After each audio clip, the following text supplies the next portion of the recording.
Hi, my name is Richard Trujillo and I'm a Senior Product Manager for Viterra RC. And today we're going to talk about the universal body mount system that we have on our touring cars.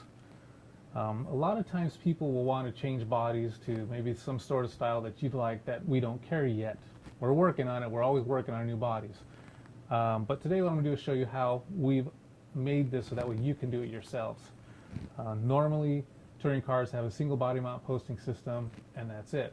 Well, knowing that ours is going to be used by a lot of bashers, drivers out there who want to change to the style they want, we made it so it'll be easy for you to do. Ours actually has a universal mounting system where it allows you to run Tamiya or HPI bodies. Most of those are pre-drilled and ready to go. So our body mount system on our chassis will allow you to do that. We include this little bracket, which you would find inside your AA battery bag when you open up your kit. And in addition to that, you're going to need a 3x10 flathead screws. You're going to need 2 of them if you use this body mount. So in a second here, I'm going to show you what we've done and how it works, how the body mount system works, and I'm going to show you an example of one that I've done for myself, which is a little customized pickup truck. So let's take a quick look. Okay, now I'm going to show you the different body mount positions we have as an option on our touring cars. I'll take this body off. And so now you see we have these 4 body posts here on the car. Well, depending on which one you're using, whether it be HPI or Tamiya, you can actually remove these clips here. And now you have the second post there underneath it. That allows it to run the narrower position. It just depends on which one you need it for. In addition, we have, and I've highlighted it with silver markers, 2 more body positions for the front and for the rear. There's a little dot that is seen right here on the top. That always wants to face forward whenever you move the body mount from the rear towards the front.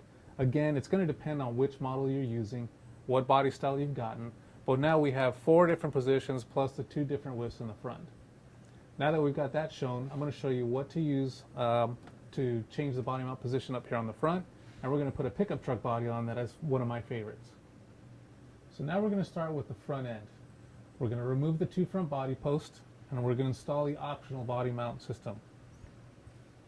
Again, I've marked with 2 silver markers here the 2 holes that you're going to be using on top of the gearbox to put the optional body mount that we've included.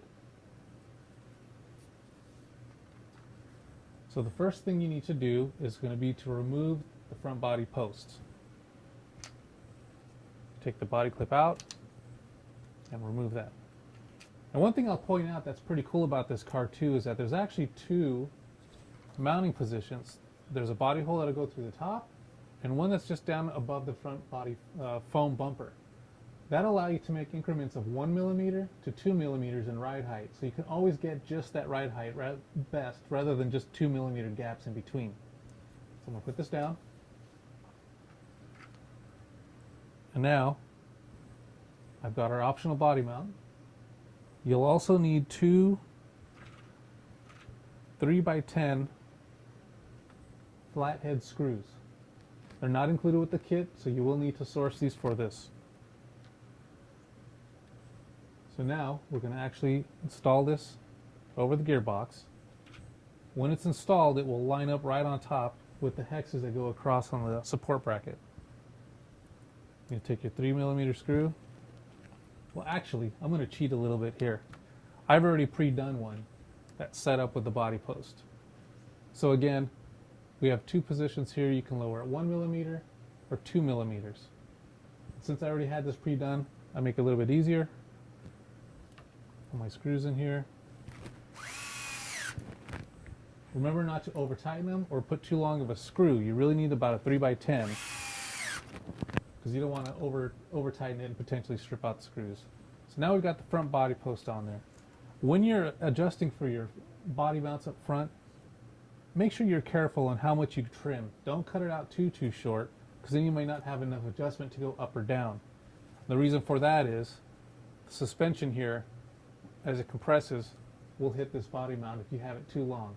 And of course, if you make it too short, you might not have the ride height you need for the body that you're using. Now that we got that done, we're going to move to the rear. Again, I pre-cut my body mount post just to make this video a little bit quicker. But what you're going to do you're going to remove the two screws back here.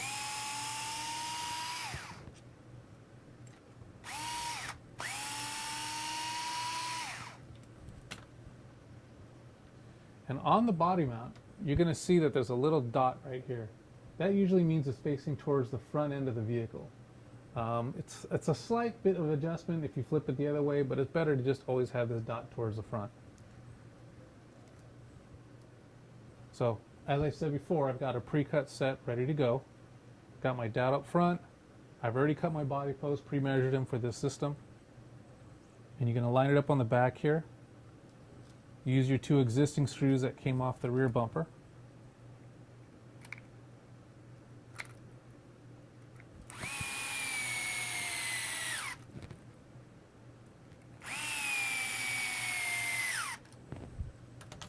And now you're done. So we've moved it in front of the shock tower on the rear. We've moved it to behind the front shock tower on the front. We've adjusted our body post. Take my truck body here, install it, and there you go. So again, you can use Tamiya, HPI, Yokomo. There's all different kinds of brands of bodies out there. If they're pre-drilled, there's definitely multiple positions on our chassis that are going to allow you to run any body you want. So hope this was helpful, and thanks for looking.